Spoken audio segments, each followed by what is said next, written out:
everybody. Thank you for joining me for today's live stream. I decided to do this as a live stream so that you could ask me questions at the end, and also because I wanted to get, I was already not available yesterday when the new Superman trailer dropped. I'll be breaking that down later today. But I wanted to make sure I had this conversation as soon as possible. And editing a video like this would have taken like 24 hours. So anyway, we're about to thank you, X-Men Superfan. That's so generous of you. We're about to have a very detailed discussion about the box office potential of these two movies, which I think are actually fascinatingly evenly matched and in a very interesting position. While this is a live stream, thank you, Blix. I'll, for the most part, be focusing on my discussion because there's so much detail to go over. That's right, business hats, everybody. Put your business hats on. Thank you, Connor. But at the end of the stream, I will do a 10-minute Ask Me Anything because, you guys, will ask me about this topic. I didn't care for the trailer, Poke. I thought it was only medium. Well, we're going to talk about it. I don't want to get off topic. I want to stick to the copious amounts of chapter times that I have. For instance, this is just the first batch. I have so much to discuss. Just so you know what's going to happen, we're going to talk about this. And then after we work our way through this, we have this group to go through as well. And I will say at the end of the video who I think will do best at the box office. And we'll do a poll, Faye. We'll do a poll at the very end. It is a lot, Marcus. It's a lot. And you guys, of course, can add to the conversation as we go through it.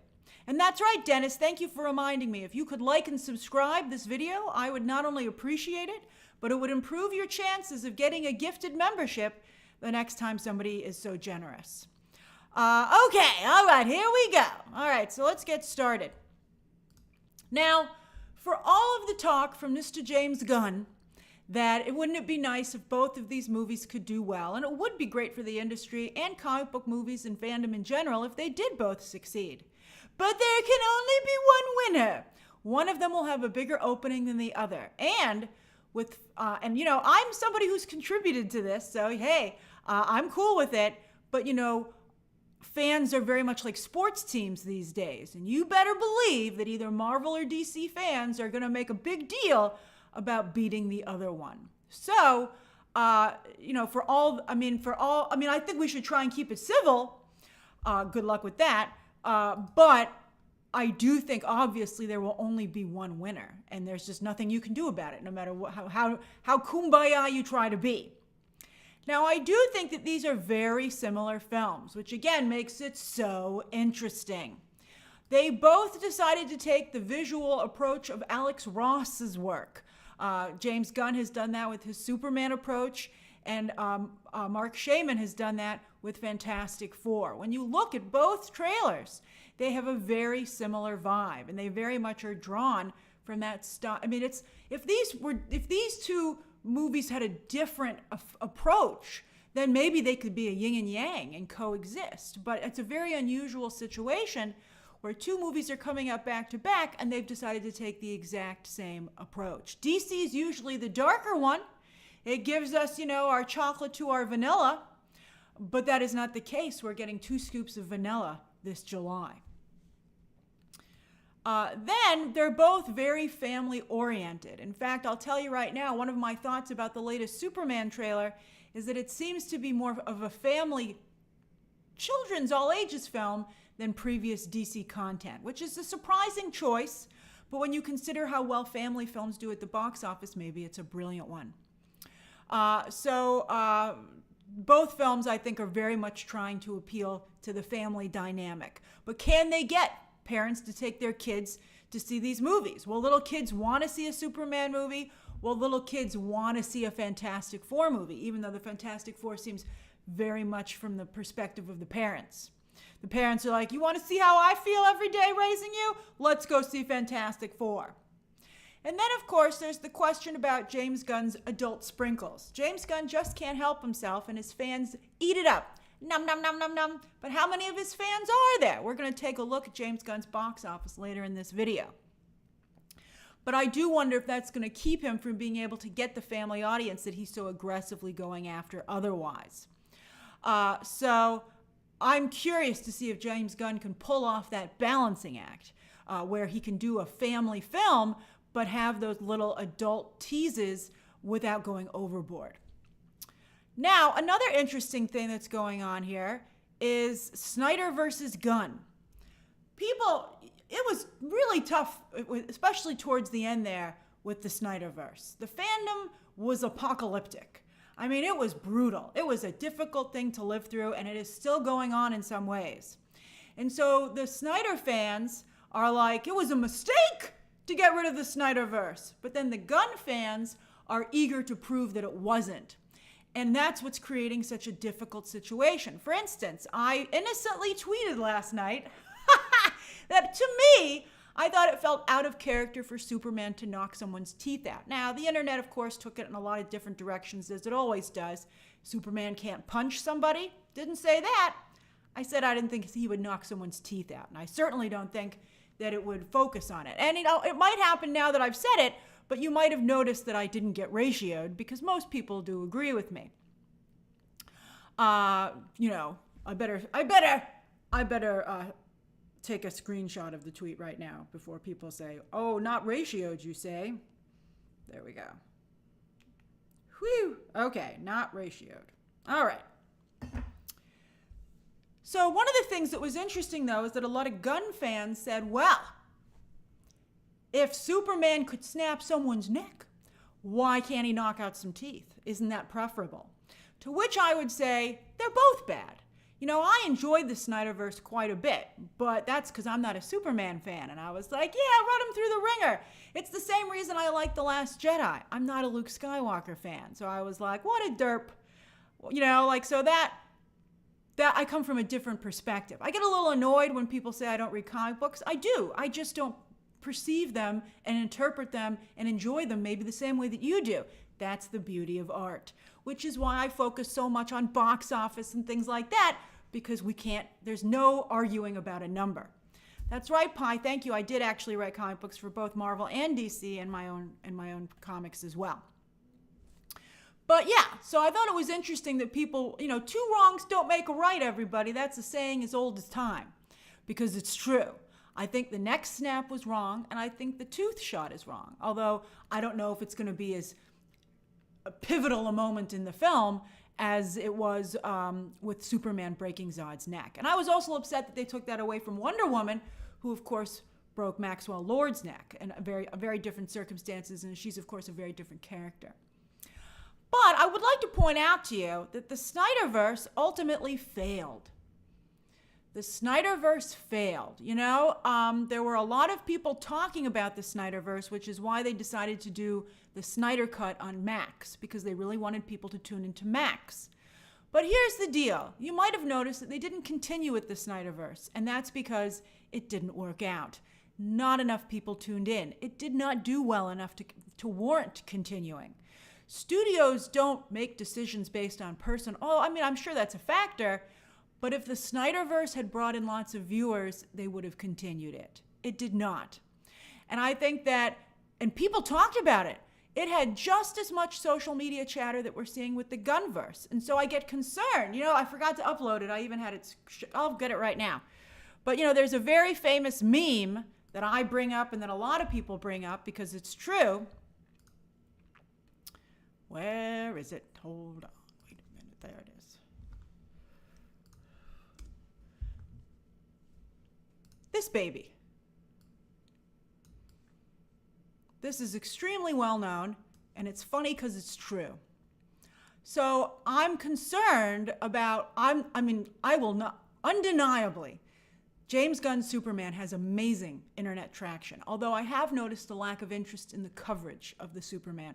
Nothing is hit like that first trailer did, and they haven't been able to repeat that. And for some reason, I don't know, I think Josh Goldstein, who did Barbie, that was the last thing he did for Warner Brothers. He really has some magic sauce that he launched that Superman trailer and had it be as successful as it was. And that was the last thing that he did before Warner Brothers showed him the door, inexplicably. And they're trying, And I think they're doing a solid job with the publicity for this film. They've really stepped it up in the past week, and I think they've done a nice job. But, nothing has captured the magic of that first trailer drop, which was the last thing that Josh Goldstein facilitated. He also did Minecraft. He did a map for Minecraft, which he left behind. And so they followed that map for the Minecraft launch, and you can see how well it did. I can't believe that they let that guy go. It's nuts. How I'm not sure why they fired him, Kevin. It defies logic. And I'm surprised he wasn't immediately picked up somewhere else. But I just wanted to make the point that the Snyderverse could not have had more traction on social media, and yet it failed. And it made also controversial decisions. And I think that you have to remember the masses who don't tweet and are silent. And I don't really know if this is their Superman. Just like, and I want to be totally transparent on this, Zack Snyder's Superman wasn't their Superman either.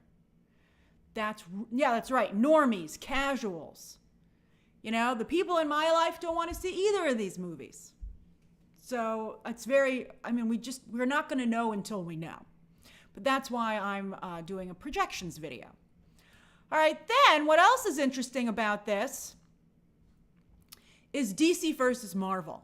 It's been a rough time. I think DC fans feel like they're owed one. They're like, we just can't take the losses anymore. We're tired of being the butt of all the jokes. Like DC fans really want to win. But yet Marvel fans are very sensitive about being on the ropes. They're having a very difficult 2025. And I think they want to make sure they maintain their supremacy. And I think it's making both sides particularly vicious. Hey, elitist jerk, that's a fantastic name. I love it. I love the emoji that goes with it. I like that you make yourself kind of sympathetic at the same time. That's hilarious. And then it becomes even more interesting with Gunn versus Feige. It's almost Shakespearean. James Gunn and Kevin Feige. James Gunn is the original Rick and Morty writer, although to some degree it worked out. They are very close. They are not only business partners, but they are very good close friends. At least they were.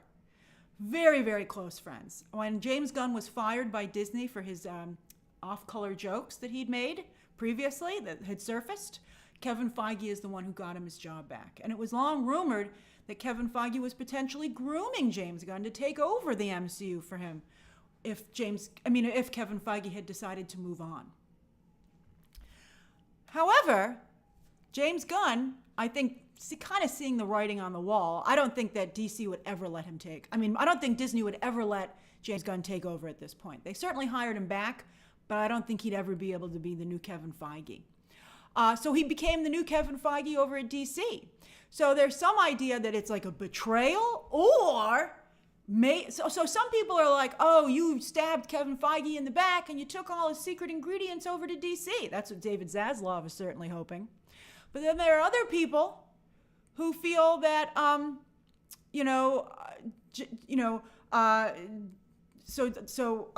lost my train of thought. I was looking at what you guys were saying.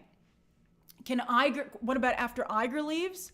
No, I don't think James Gunn I don't think he's a good leader of any division. I don't think I don't know. He makes some interesting choices. I will say that in James Gunn's defense, he's clearly a genuine fan. But I don't think his business hat's very well screwed on. And you really, I'm against all creators being the head of a division. I don't think Dave Filoni should head Star Wars. You need a producer. And Peter Safran Peter Safran is the Bob Chapek of DC. He has no real power. He's just there to do everything Gunn doesn't want to do. And that's a problem. You need somebody who is purely a producer. I think that Amazon brilliantly picked Amy Pascal and David Heyman, who were both two producers, to handle James Bond. And that, to me, was a fantastic choice. So some people feel it's a betrayal, and some people feel that Gunn is going to take, some people are upset with Marvel these days, and they feel Gunn is going to take everything that was good about Marvel and save it and have it survive at DC. So that's kind of the situation that's going on there. So I think that's one of the things that's creating so much drama. All right, then, next, let's look at some of the box. Oh, thank you, SMR Goose. I'm glad you feel I said it well. Okay. That's right, Faye. Peter Safran is just standing there. And that's great. He's like, he's getting paid, but he doesn't have any of the drama. I mean, he's actually in a somewhat ideal position, and he's still able to make his other stuff as well. Buck's Basement is talking about Hispanic audiences. Well, let's get to this discussion. Let's get to here. Pi says Peter Safran is the fall guy. I don't think Peter Safran's famous enough to be the fall guy, to be honest with you. James Gunn is pulling a Patty Jenkins, live or die by the creative ownership. You know, I've told you when Patty Jenkins did Wonder Woman 1984, I said that she was making it was a real liability to take sole ownership of the project. Everybody knows you spread that shit around, and you pin it on the actor, and you pin it on the producers, and you pin it on the executives. If it doesn't do well, then you can be like, well, I was only a cog in the wheel, man. I was only part of the formula. I did what I could. When you have the kind of ownership that Patty Jenkins did in 1984 and that James Gunn has with Superman, if it wins, you become a god.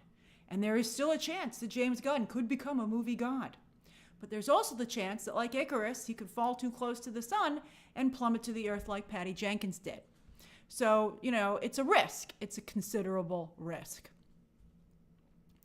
We'll see what happens. All right, so 2025 so far. Let's take a look at 2025. Woo! It's been a year. All that these movies have to do is top these opening numbers that you see here. 162 is the number to beat. If they can just top, I think 162 is a tough number to beat. If they can get over 162, they will be the biggest opening of the year. Stitch is in second place at 146. But then, you know, you can see that neither of the Marvel movies were able to open above 100.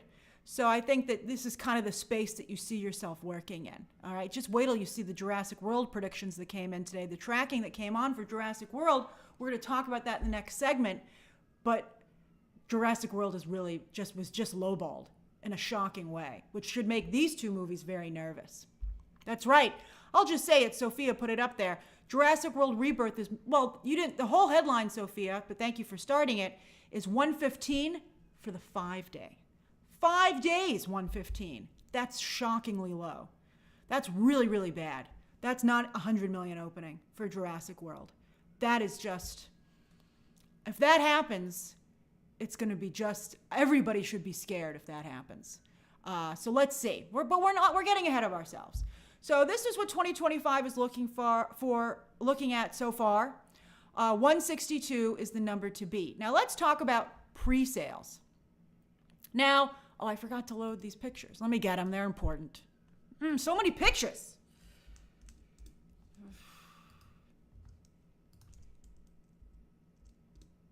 All right, so right after Fantastic Four came out, Fandango posted this announcement saying that Fantastic Four is the best first-day ticket pre-seller of 2025. And I said that I didn't think this would last long. It better not last long.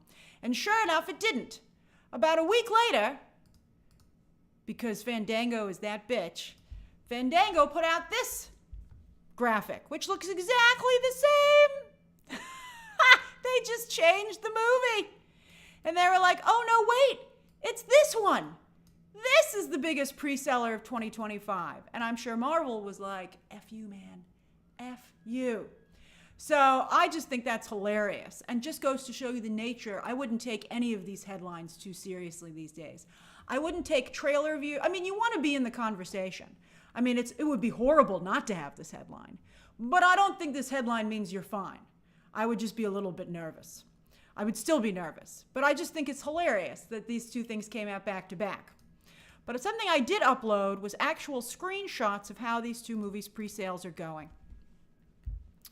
So this is the AMC Dine-In in New Jersey. This is the Riverside 9. It's a very nice theater. I considered one of the nicest theaters, I think, in the tri-state area in New Jersey. And this is for the Dolby. This is for the Dolby for these two films. This is their Saturday evening showtime. Both movies, of course, will open on a Thursday night. And you can see, yeah, that's true. They're very similar, Kareem. You know, both playing at 7:30, both in Dolby, both sold almost, you know, pretty much the same. Fantastic Four has a few more tickets sold, but I would say that maybe that's because of the fan screenings for Superman, which we're going to talk about.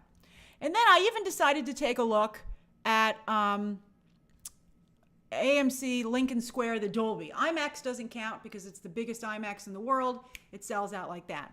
But if you take a look at the Dolby at AMC Lincoln Square for the same Saturday, also 6:45, both showtimes, you can also see Fantastic Four has slightly more seats sold, maybe again because of those early access showings on the Tuesday before Superman. But there are lots of seats available still. So even though these movies are breaking pre-sale records, I think it's very important to note that they're pre-sale records for 2025, not for all time or for a certain genre or for et cetera. All right, then next up, so then I think as many of you are saying already, walk-up business is going to be extremely important. What's going to fill these seats? Last-minute purchases, week of or day of. And these are premium screens. There's so many more seats available. If you look at the seats for the non-premium screen theaters, they're almost empty. And in some cases, they are empty. So you'll have no problem being able to buy a ticket for these movies at the last minute. So I think that, and that's fine. Walk-up business has been a game changer in 2025. There weren't any headlines about pre-sales for Minecraft, and yet it's the biggest opening of the year. So reviews, I think that Rotten Tomatoes score is going to be extremely important for both films. And then also word of mouth. What are people saying about it? I think that's going to be important as well. Now, something else that's very interesting for both of these films is that neither one has any counter-programming. No film has dared to open opposite either one. You would think that some rom-com or something, would try, or maybe, I think maybe because these films are trying to have it all.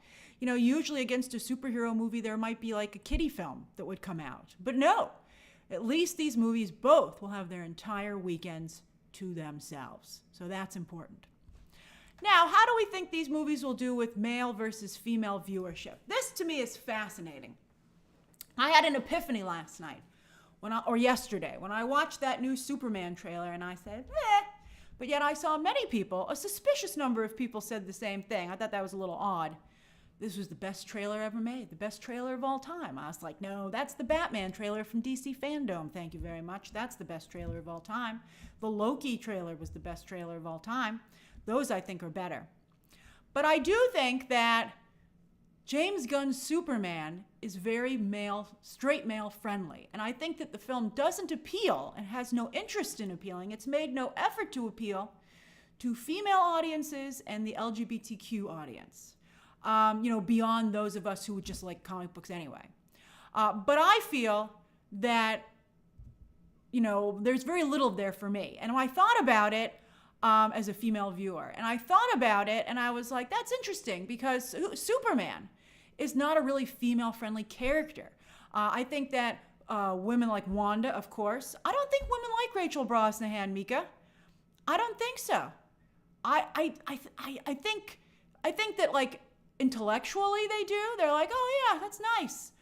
But I don't think Rachel Brosnahan is anywhere near as likable as Vanessa Kirby's Sue Storm.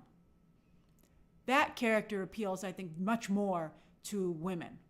So I think that's, women in the LGBT audience. I think that's a big difference. So women and LGBT audiences like Batman and X-Men, because a lot of the cheesecake and beefcake, and also because, they have really strong female characters in both those brands. I'm a Batman and X-Men fan. So X-Men super fan, Mrs. Maisel doesn't have any fans. Mrs. Maisel won a lot of awards, but nobody ever really watched Mrs. Maisel. It's not a really big, it's like John Hamm on Mad Men. Sure, it's iconic, but really nobody actually watched the show. So I really think, Oasis says 60% male. I think Superman will skew strongly male. We'll see. I might be pleasantly surprised. I would love for the movie to do well. I think it's going to be in the high 60th percentile male, if I had to guess. Same for Scott Snyder's comics. He's a very popular comic book writer, but I think he skews. 1 second.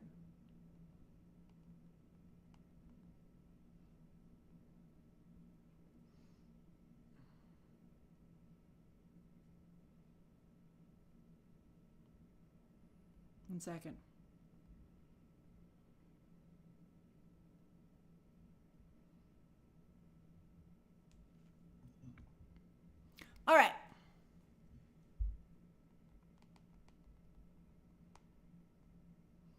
Sorry. Okay. So, I feel like Scott Snyder is a very popular comic book writer, but more so with male audiences. And, so I think there's an issue there. But interestingly, I feel when you switch it, okay, hey Tillman, I feel that Fantastic Four has a chance to do better with the female and LGBTQ audience, right? By Clapback Cinema. I think not only with Vanessa Kirby's character, but also Pedro Pascal and Joseph Quinn.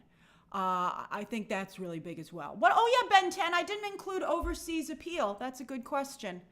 As for overseas appeal, I'll be honest with you, I see both of these films being low in overseas appeal. I think both. I see both of them being low. But let's see. We'll see what happens. But I suspect probably both of them will be low overseas if I had to guess. Then the other big question mark is the Hispanic and Latino audience, which has supercharged a number of films this year and last year. With Superman, well, it's not a particularly, it's a somewhat diverse cast. None of the major characters were race-bended. However, I have noticed over the years that Superman has very strong appeal with Black and Latino fans, more so than Batman, which I think has always been very interesting. So I'm curious to see if that will translate into the box office, if that might help there. And then with Fantastic Four, I think it's been very hard to appeal directly to Hispanic and Latino audiences. So, like Ana de Armas couldn't bring anybody in for Ballerina, but we'll see what kind of pull Pedro Pascal has. And also what his performance is like in the movie. I think it's unfortunate that from what we've seen so far of the Fantastic Four trailers, Pedro Pascal is not really being able to be Pedro Pascal. They've, thank you, Jonas, they've kind of stripped away, I think, what makes him really spark as an on-screen talent. And I think that's an unfortunate situation for the movie. Then family audiences. I don't know about if I don't know if people are going to take 5 and 6-year-olds to see this movie. That really helped Minecraft and Lilo and Stitch. A lot of kids went to see these movies. But I don't know how many kids today like Superman, right? I think mostly adults are fans of these characters, both sides, Superman and the Fantastic Four. I don't know how, maybe that's why it's good that they put Crypto in there for Superman, but I'm just not quite sure if, either of these is the kind of movie that you would take a small child to. Are you going to spend $150 for can it bring in families with kids that are under 10? That, I think, is that's a big question mark that remains to be seen. Klaus, that's a good point. They've really backed off of cartoons. Children's comics and animated series, they build the next generation of fans. And DC was really good at that for a long time. Many of us who are DC fans today are fans of it because of Bruce Timm and Paul Dini's animated shows, from Batman to Superman to Justice League.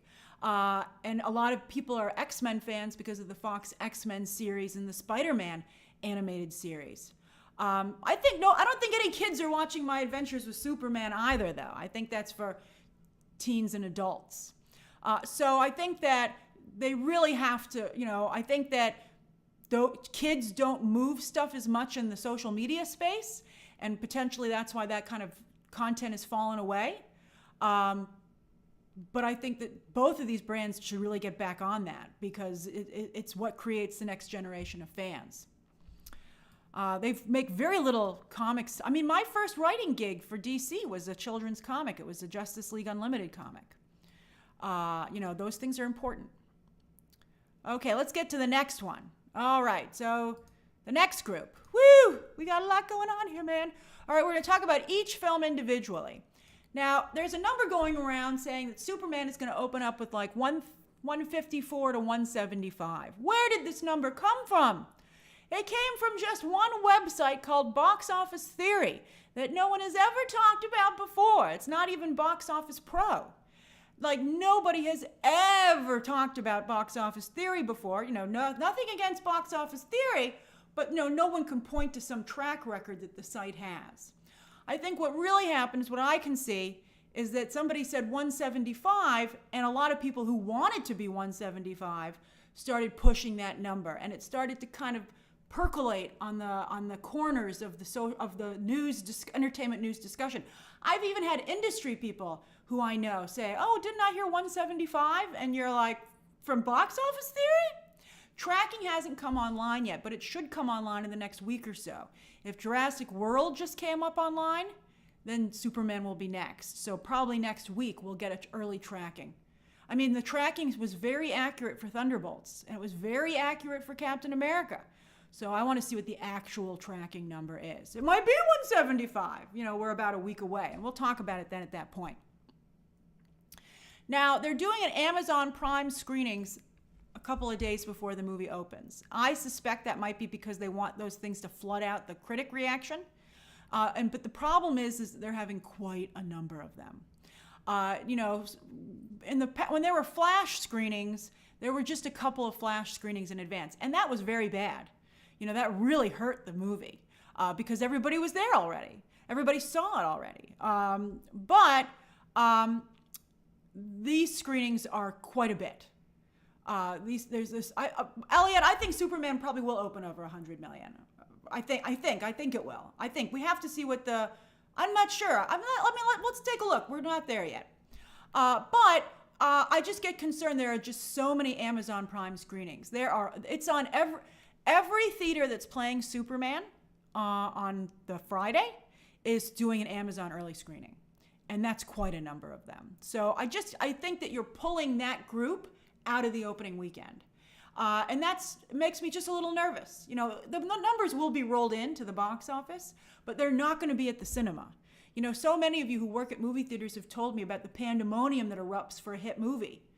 But that won't be happening at those theaters because those people have already gone on Tuesday night. Hopefully they'll go multiple times throughout the weekend. Let's see if they like it. Now let's take a look at the franchise history. Okay, here's the box office. Hello, I'm here. The box office for DC and Batman. All right, so Superman, he's always had a problem. The last Superman movie, Man of Steel, opened with just 116. That's why they had to stick Batman in the sequel, and that boosted it to 166. All this movie has to do is top 166. If it tops 166, it'll top Minecraft for the year, and it'll top DC movies, the Snyderverse. So that would be very nice for the Superman James Gunn movie. And then 134 is what the Batman opened at. That might be more realistic, in my opinion, for what Superman might open at. I really do feel there's a chance it'll perform almost the same exactly as the Batman, which got to 770 worldwide. There's not that much inflation, Madav. There's not that much inflation. But you can see it's been really weak as of late. If he even opens north of 100, no DC movie has done that since Wonder Woman, although Aquaman only opened at 67 and is the only DC movie to have gotten to $1 billion. All right, so then Gunn's reboot. Let's take a look at James Gunn's box office. James Gunn has never delivered $1 billion picture. The highest his movies have gotten is the mid-800s for the Guardians of the Galaxy films. And his biggest opening to date is 146 for Guardians of the Galaxy 2. He did 118 for Guardians of the Galaxy 3. That's very interesting. I do feel when you put that together, that's right where Man of Steel was, and you have the Batman at 134. I think these start to be, a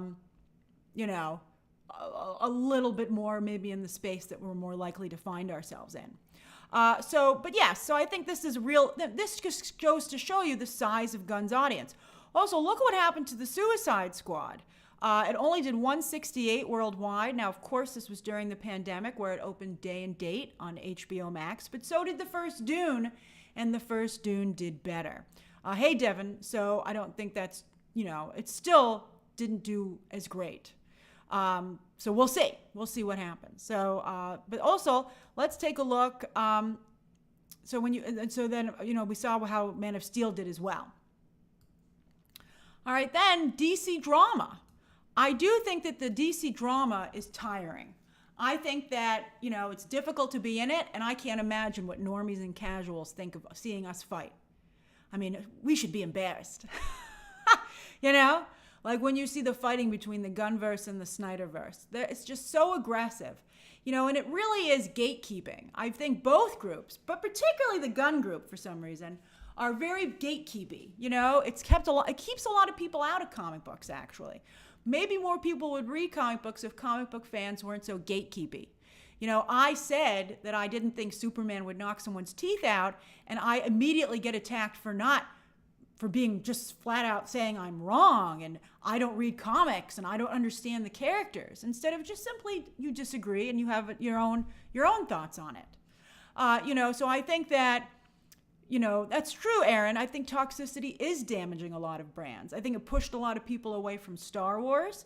And so I think that a lot of people, and also James Gunn has really stuck his face on the front of this thing. He's in every bit of publicity. I think he feels, and Warner Brothers feels, he's the biggest star involved. And, let's see if, he really, is he a Christopher Nolan? Christopher Nolan can certainly sell a movie all by himself and does. But Gunn has never been asked to do that before. And so he's going to find out if he can sell a movie all by himself. He had Chris Pratt before. He had the Marvel brand. Those things all were very helpful. And he has no beefcake or cheesecake. They made, Chris Pratt into beefcake, against his and James Gunn's preferences.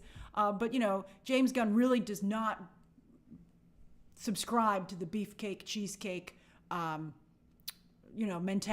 approach. And we'll see how that works for him. But I do feel that the DC drama is a lot, and I feel like it's almost like you can't just go see Superman without making some kind of statement by doing so. Oh, Giancarlo, that's so generous of you. Thank you so much.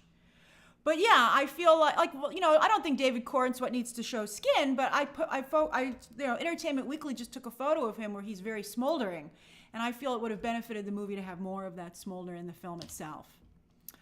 But yes, so I do feel like, you can't just go and see Superman without feeling like you're, do you support James Gunn? Are you anti-Snyderverse? Are you pro-Gunverse? I think it's a lot, and I think you just can't feel like you're just casually going to see the film. Now, as for Jurassic World, yes, it was just announced that Jurassic World is looking to have 115 for the 5-day. This would be an utter disaster. Universal must be like, maybe we shouldn't have rushed it. Maybe we shouldn't have, put a female lead in there. If only Glenn Powell had said yes, but I was just the other day looking at how poorly Twisters performed. It's really a disaster. This 115 is shocking. It would actually be great for Superman if it came in at only 115, because that means it wouldn't be much competition for Superman. But it is scary in that it means that maybe these movies are all going to underperform. Now, if you take a look at the Jurassic World films beforehand, which all ended up getting to $1 billion, it's fascinating how the last two performed so close to each other. Look at both of those last two movies, 145 and 148 3 days, and then they both dropped 59% in their second weekends. That's incredible to me. Just incredible. And then with Jurassic World, SMR Goose says that their casual friends want to skip both movies as well. Yeah, that's what my casual friends have also decided. But Jurassic World, of course, did quite well. 208, only a 49% drop. But the fact that Jurassic World is not even close, Jurassic World Rebirth isn't even close to these last two movies. These are 3 days. A 115 5-day means under 100 million for the 3-day. I wouldn't be surprised if some Universal executive just fainted somewhere. It's really bad. MM92, box office projections are rarely that off. That's right, Basil, you got a membership. They're rarely that off. Sometimes they're surprises. I forget what the Minecraft tracking was. But, they tend to be Hollywood's been doing this for a very long time. That's why we can report box office numbers on Sunday morning, even though Sunday actually hasn't happened yet. There are patterns that exist, as much as people would not like there to be. So I think that with Jurassic World looking so poor, that might actually very much help Superman. Although I do feel that Jurassic World is going to pull away female audience members. My normie friends are planning to see Jurassic World, and they're in fact quite excited about it. But still, it doesn't matter. I mean, this tracking number is just disgusting. Okay. All right. You remember the first Jurassic World had the beefcake and Chris Pratt. Now, let's take a look at what's going on with Fantastic Four. So this is the Marvel box office as of late, since the end of the pandemic. So you can see, boy, it's been going bad. They had a glorious 211 with, the nostalgia plays, or the ones that did the best. 260 for Spider-Man No Way Home, the return of Andrew Garfield. Thank you, Antonia. The return of Andrew Garfield. Derek, that's so generous of you. You guys, we're not done yet. I will get to the Q&A in a moment. I appreciate your enthusiasm. But Derek, I can understand, that they've really lost the continuous feeling of a story. Mario, I'm not sure about F4 going to China, but Superman does have a Chinese release date. So the return of Tobey Maguire and Andrew Garfield was what got Spider-Man No Way Home. Got 260, and then 211 for the return of Hugh Jackman. Everything else here, Black Panther came close. Wanda came close. Thank you very much. But you can see Marvel's really had a hard time. I think if Marvel could just deliver something over 100 million, they'd be at this point quite happy. So that's what's going on with, 2025 though, really bad right now. But then, of course, they're dropping their movie on Comic-Con weekend. As I've said before, I think Superman actually would have benefited more from the Comic-Con weekend release. I think Superman, James Gunn's Superman to me seems very much like a celebration of comic books. It feels very comic booky, even down to the gatekeeping. And so I think it really would have done very well over Comic-Con weekend. And then James Gunn wouldn't have had to skip Comic-Con, the way he kind of is now. That I think that it would have really benefited him to open for Comic-Con. But as for Fantastic Four, Marvel is also skipping Comic-Con, even though that's the weekend that their movie opens. I don't think that doesn't mean they won't have a Fantastic Four panel to celebrate the opening of the film. They could do that still. They haven't released the Comic-Con schedule. But, I'm not sure how much of a boost. I mean, they said they'll have a huge booth and they're going to do a lot of activations at Comic-Con for Fantastic Four. And maybe that'll work. But at the same time, Fantastic Four will have to compete with a lot of announcements. I heard that maybe there might be a special violent video game trailer at the convention. There's going to be other movies that are going to come to play and they're going to drop goodies. And Fantastic Four will have to compete with that. Last year, James Gunn also skipped Comic-Con. And so, we'll see. All right, then, this is the third or fourth reboot for the Fantastic Four. These characters have never done particularly well, right? I mean, look at these box office numbers. These are pretty sad, although, of course, everybody hated the 2015 one before it even came out. You almost broke poor Michael B. Jordan with all the toxicity on the internet at him. And then also, if you take a look at the X-Men box office numbers, I'm still here. Okay, you can see that X-Men, outside of Deadpool, has also had a little bit of a tough time. In fact, only X-Men Last Stand, the worst of the X-Men movies, is the only one outside of Deadpool that was able to open over 100 million. So I think these are tough characters. And also, they might be new to the MCU, but they're certainly not new to moviegoers, and certainly not new to casuals. Casuals don't know all the drama. All casuals know is they've seen these characters before, and they did not care for them the last time they saw them. All right, then Pedro Pascal. Will he be a plus or a negative for this film? I think I'm really glad that he is becoming more comfortable with himself, but he's also, and standing up for what he believes in. But I think he's finding himself starting to be at odds with conservative moviegoers, and that's tough. So I'm not sure how that's gonna. I don't know if he's. I wouldn't say he's going. Never go full Rachel Zegler, but I don't know if he's even going a little bit in that direction. But I think he's been very smart about it, and I think for the most part it's gone well. I mean, that's true, Nacho Flores. Perhaps his biggest problem that he's just overexposed. He's done, to his credit, he is advertising the heck out of the materialists. But in fact, he just had to abandon their press tour to start his Fantastic Four press tour. And so, and also he's coming off of The Last of Us season 2, which was very poorly received by a lot of people. So he's in a weird space right now. And I'm curious to see, how, and also again, as I said, I think that if he's not being allowed to be as charismatic as he can be in the film itself.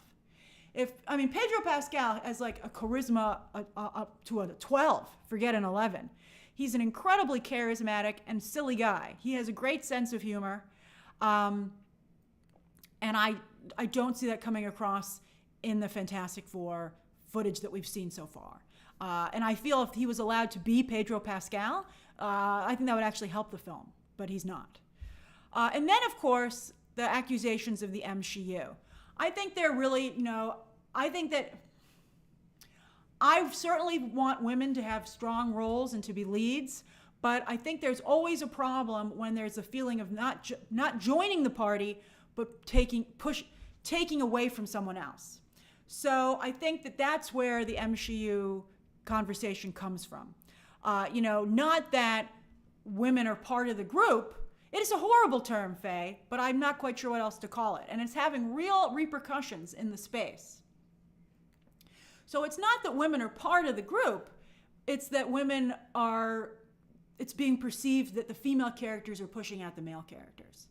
Everybody wants a strong Sue Storm, and in many senses, she's being like almost in some ways a trad wife here, right? You would think that would benefit the film with conservative audiences, but I think the problem is when if the rumors that the film is going to kind of push aside the male characters, and that's where I think you start to have a little bit of a problem. And it's a balancing act. It's really important to get that balancing act just right. And I'm not talking about the really toxic extremists. I'm talking the people who are, in the middle, don't forget, just like with Star Wars and DC and Marvel, male audiences are the foundation of these brands because it's been proven time and time again that women just aren't that interested in them. There's always some of us who love them, but you see what the male and female breakdowns are in the box office. And no matter what they do, no matter who they hire, no matter who they put in the lead, they just can't get women to go and see these films. And they just have not been able to do it. They had rare exceptions. Wonder Woman did it, the first Wonder Woman, and I feel that's because they had such a wonderful glam approach, a Disney princess approach to Wonder Woman. And that was very smart, and they shouldn't have gotten rid of that. So who wins? All right, let's do a poll. I don't want to sway the poll. So I will only say who I think wins at the end. Who wins? Who has the biggest opening weekend? We'll do Superman. We're going to do it in the order of release. Superman or Fantastic Four? It's a simple question. And thank you so many of you for tuning in. I see all of you there. And by the way, you might not be able to join the chat, but anyone can vote in a poll. If you're watching right now, all you have to do is click on that poll and cast your vote. All right, so while you guys are voting, we'll do the Q&A.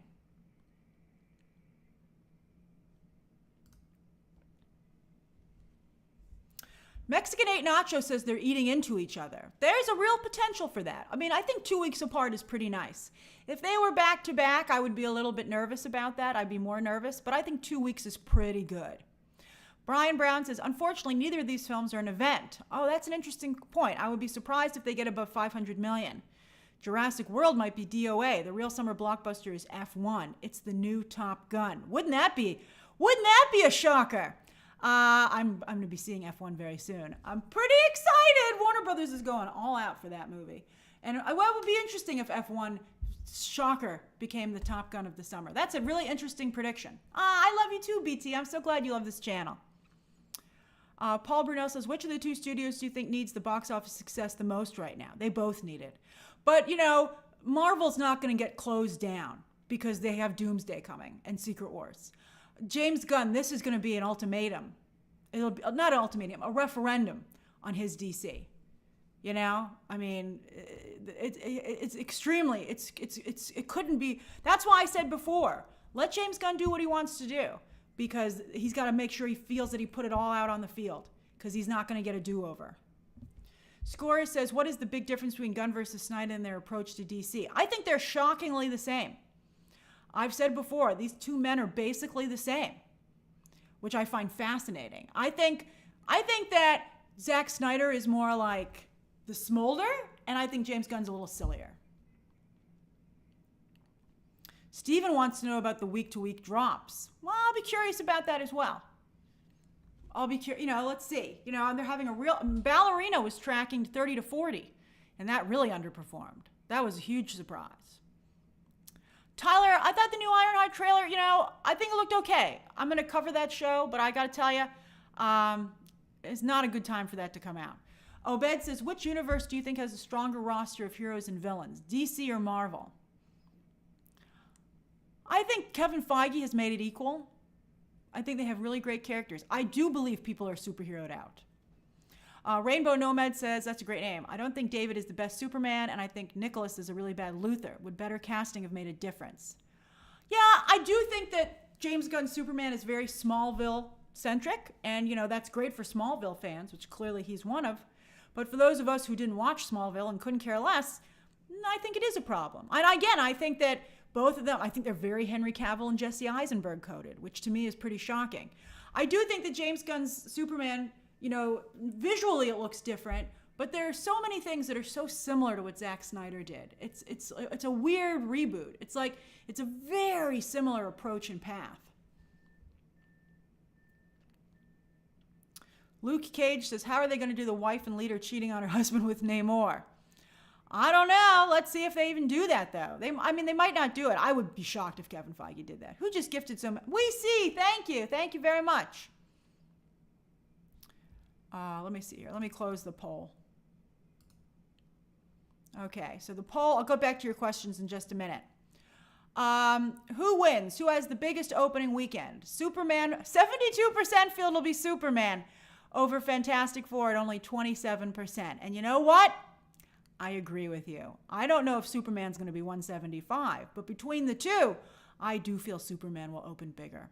I think Superman will definitely open over 100 million. I think that Fantastic Four will be lucky to open at 100 million. It would be interesting if they actually opened the same. That would be really fascinating. And then that would lend some credence to the thought that potentially they're eating into each other. But I do feel, if I had to guess, that Superman will open bigger. Hey, Startasha. That's a great name. Stanlos. Let's see here. Let me go back. I missed some questions here. We're going to do 6 more minutes of the Q&A, and then we'll be done for this live stream. MM92, this is so interesting to see these questions back to back. MM92 says, hi, Grace. In general, do you think social media ultimately helps or hurts films nowadays? I think it helps. I think it never hurts to have people talking about your film. It certainly presents a nice, I think the toxicity isn't great, but I don't know if there's anything you can do about it. It's better than having nobody talk about your film. Alex says, are you shocked at the support Superman is getting so far? It reminds me of the Snyder days, which is why I'm not so sure it's necessarily going to have a happy ending either. Snyderverse could not, remember, just like the Gunn fans can get Superman trending every time it drops, but they could get the Snyderverse stuff trending every time it dropped. And as I said, that viewership never materialized when the actual project came out. Resident Justice says, what do you feel is the reason behind the low tracking for Jurassic? Is it the marketing? Yes, I do feel that they've been very soft on the marketing. That's a great observation for Jurassic World. I feel the cast they don't have a new Chris Pratt. I think that Chris Pratt he does decide to get religious and political. But I will tell you that Chris Pratt is a box office draw. There's just no denying it. Not always, but I think he's a good bet for a franchise. And I think that Jurassic World, the dinosaurs, of course, are very important, but I think that he was also extremely important to the success of that franchise. That's right, Tillman. We haven't seen a lot of the action on Fantastic Four. Both of these movies have played it very close to the vest with what's in the movies. Let's see here. Pi says the only way I bought tickets to see the early access screening for I have no interest to see it after. So F4 is what you're most interested in, and you're seeing Superman early just because you can. Jalen says, why most YouTubers seem to be biased against Fantastic Four and very defensive of Superman. I don't talk, I appreciate that, and I kind of have a feeling about what the answer to that is, but I don't talk about other YouTubers. I don't want them talking about me, so I think it would be hypocritical for me to talk about them. So I'm sorry, I just don't want to talk about other YouTubers. Davey B. Jones says, if Superman does great and F4 does bad, does this show that it's Marvel fatigue more than superhero fatigue? I think that it would show a real problem for Marvel. You know, I mean, Sony's not doing so hot either in the superhero department, but it would show that Marvel in particular was really having a problem. Poke says, if this film does bad, will Supergirl still come out? Yes, I think it will. It's already been filmed. I mean, Zazzy's not above putting stuff in the can forever, but I don't think that he would. X-Men says, I really need Superman to do well. I need Batman and Wonder Woman films. Well, not if this is bad. I mean, if this isn't working, I don't want a whole nother 10 years of the Snyderverse, but we just do it with the Gunnverse and it dies anyway. I still believe to this day that we should be building off of what Matt Reeves did. And I think we'd be in much better shape. Imagine a world where they didn't hire James Gunn to run DC, and they had another director take over Superman in the way that, you know, Matt Reeves is handling Batman. I think we would be in a much better place. Score says, if Superman defeats F4 in the box office, does Disney need to rethink putting Star Wars against Dune? I think one of those films will move. I don't think no one's going to open Star Wars against Dune, and vice versa. Andre says, squeak, squeak. Which movie seems to have more repeat business for normies? Neither. But normies very rarely see films more than once. They have to be truly special. Barbie, Oppenheimer, Christopher Nolan's Batman films, people saw multiple times. Mission Impossible. I think both of these films, interestingly enough, are so dependent on the comic book fans because they both so drill down into comic book nostalgia and the comics. You know, they are so comics accurate to a T, but yet in some ways not. But, you know, it's debates, people are having debates that normies don't care about.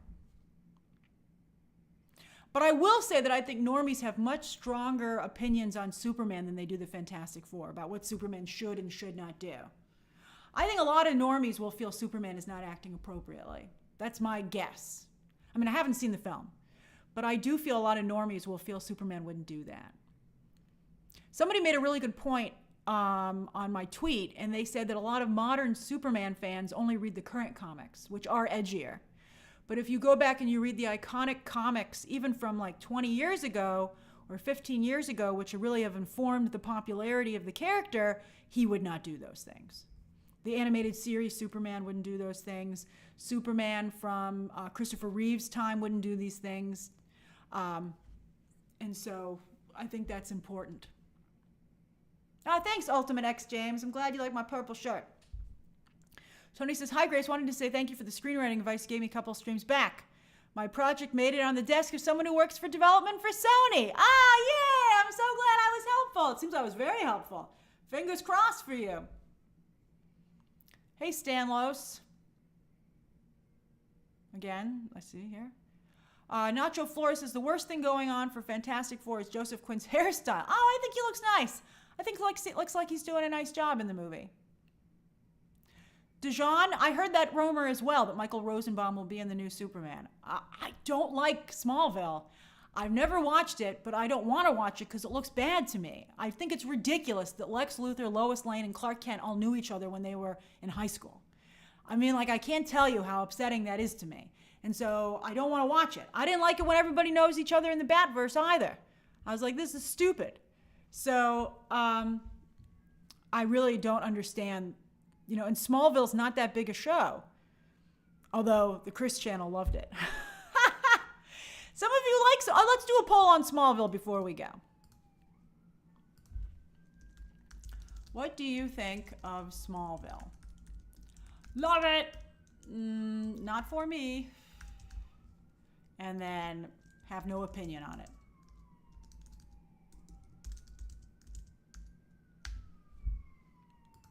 And by the way, anyone can vote in a poll again.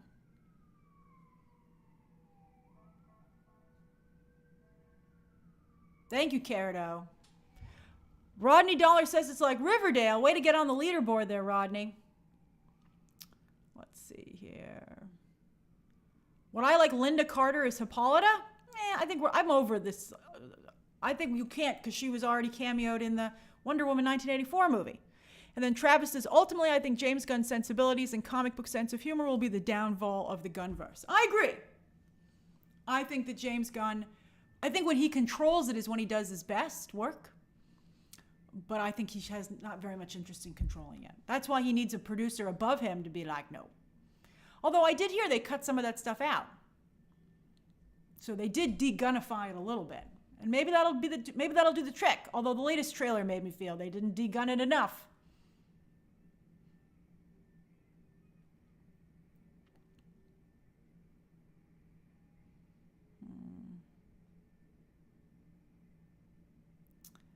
Gavin says, do you think despite the hopeful undertones in both movies, we'll see more or less the same attitudes we've been seeing towards these? I don't know if people want even a hopeful movie. People are pretty upset right now. Okay. Warren says, give Avatar, Fire, and Ash $2 billion. All right, I better get going. I know I haven't answered everybody's questions, but we're at an hour. I think that's a good place to end the stream. Thank you so much for joining me today. Oh, let me close the poll. We'll just give it a minute, another moment on the poll.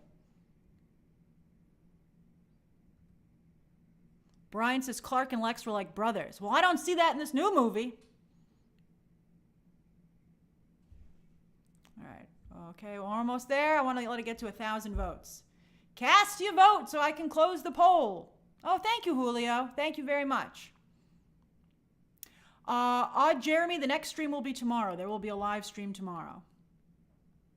All right, come on, vote in the poll. Quickly, vote. Anyone can vote. You don't have to be a member to vote. There we go. Okay. All right, here we go. All right, what did you think of Smallville? 42% of you have no opinion on it. That's a big amount of people who just don't care. 37% say they love it, and 19% don't care for it. But that's basically 60%. It doesn't mean anything to them. And I think that's why I think they should end it with these homages to previous versions of the character. Unless, I still to this day feel the best thing to do is base it on the Bruce Timm Paul Dini work. That's what I feel is the safest bet for Superman, Batman, Wonder Woman, Justice League. I think those things were extremely well designed. All right, everybody. See you later. See you tomorrow. I'll have a Superman breakdown going up later today that everybody can argue about. See? Don't let yourself get pushed out of spaces. I'm still going to do it. All right,